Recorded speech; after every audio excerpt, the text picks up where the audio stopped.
আজকের বিশেষ খবরগুলি হলো দিনহাটার পথ দুর্ঘটনায় দুর্গতদের পাশে তৃণমূল নেতৃত্ব, লাইভে আত্মহত্যার ভিডিও বার্তা, যুবকের প্রাণ বাঁচালো কলকাতা পুলিশ, ভরা এজলাসে প্রশ্ন বিধান বিচারপতির, তোলপাড় হাইকোর্ট। চলতি সপ্তাহে কেমন থাকবে রাজ্যের আবহাওয়া? জয় পেলেন প্রাথমিক শিক্ষকরা, হাইকোর্টে মুখ পুরল সংসদে। এবারে আসছি বিস্তারিত খবরে। ভরা এজলাসে প্রশ্ন প্রধান বিচারপতি, তোলপাড় হাইকোর্ট। এবার সিঙ্গেল বেঞ্চের নির্দেশের ওপর স্থগিতাদেশ দিল প্রধান বিচারপতি ডিভিশন বেঞ্চ।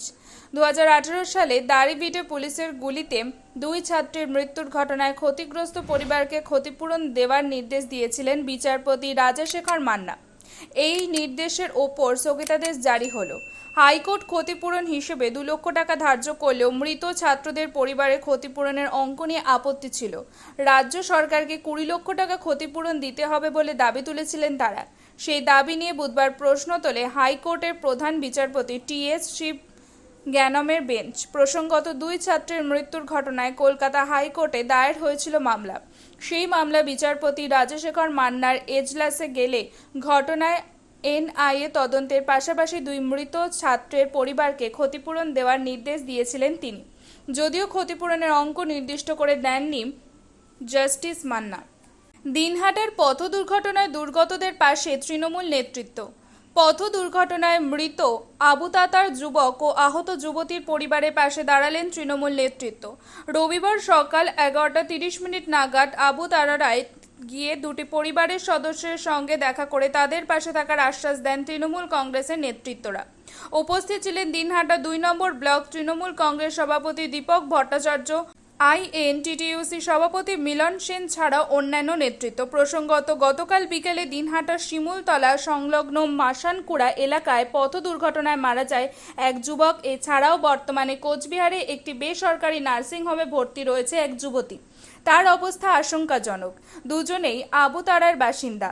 আর এই ঘটনায় শোকার্ত 2 পরিবারের সদস্যরা ভেঙে পড়েছেন। সেই কারণে তাদের সঙ্গে দেখা করে তাদের পাশে থাকার আশ্বাস দিলেন তৃণমূল কংগ্রেস নেতৃত্ব। জয় পেলেন প্রাথমিক শিক্ষকরা, হাইকোর্টে মুখ পুরল সংসদের। সিঙ্গেল বেঞ্চ আগেই পক্ষে রায় দিয়েছিল, সেই নির্দেশে কোনো রকম হস্তক্ষেপ করল না ডিভিশন বেঞ্চ। কলকাতা হাইকোর্টে জিতে গেলেন প্রাথমিক শিক্ষকেরা। এদিকে মুখ পুরল সংসদে। দীর্ঘ আইনি লড়াইয়ের পর শেষ অবধি আদালতের অনুমতি নিয়েই আয়োজিত হলো রক্তদান শিবির।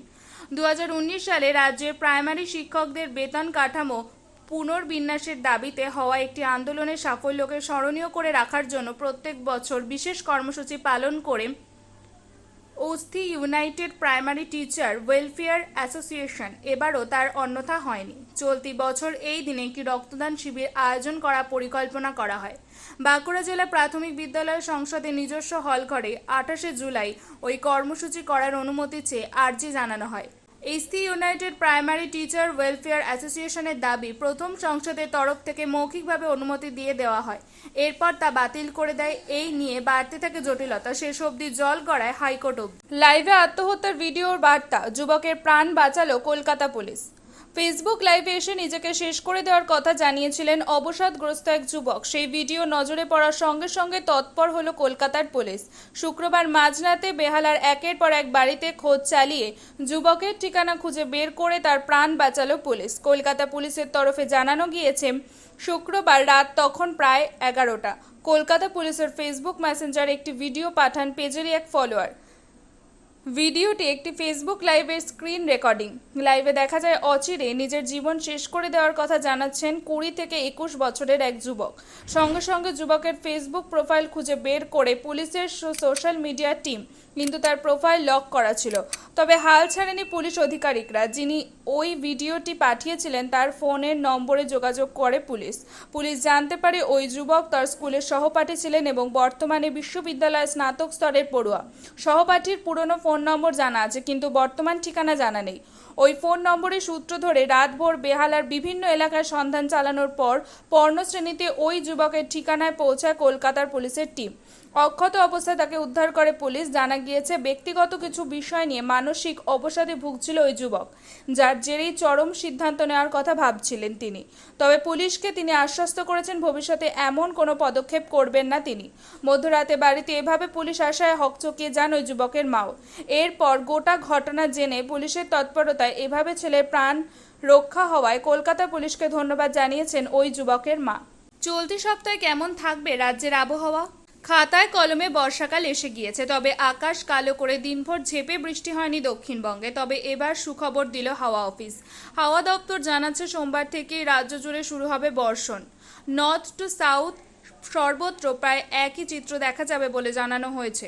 হাওয়া অফিস জানাচ্ছে সোমবার থেকে দক্ষিণবঙ্গে বৃষ্টি বাড়বে। বুধবার বৃহস্পতিবার আবার বজ্রবিদ্যুৎ সহ বৃষ্টিপাত হতে পারে। উত্তরবঙ্গের 5 জেলাতেও বর্ষণ হতে পারে বলে জানানো হয়েছে। উত্তরের ওপরে 5 জেলার পাশাপাশি 2 দিনাজপুর এবং মালদাতেও বজ্রবিদ্যুৎ সহ বৃষ্টি হতে পারে বলে জানিয়েছে আবহাওয়া দপ্তর। বাংলা থেকে ওড়িশা অবধি সক্রিয় মৌসুমী অক্ষরেখা বিস্তৃত রয়েছে। হাওয়া অফিস জানিয়েছে আগামী 24 ঘন্টা সমুদ্র ফুঁসবে। 40 থেকে 7 কিলোমিটার বেগে ঝোড়ো হাওয়া বইবে। সেই কারণে রবিবার মৎস্যজীবীদের সমুদ্রে যেতে বারণ করা হয়েছে।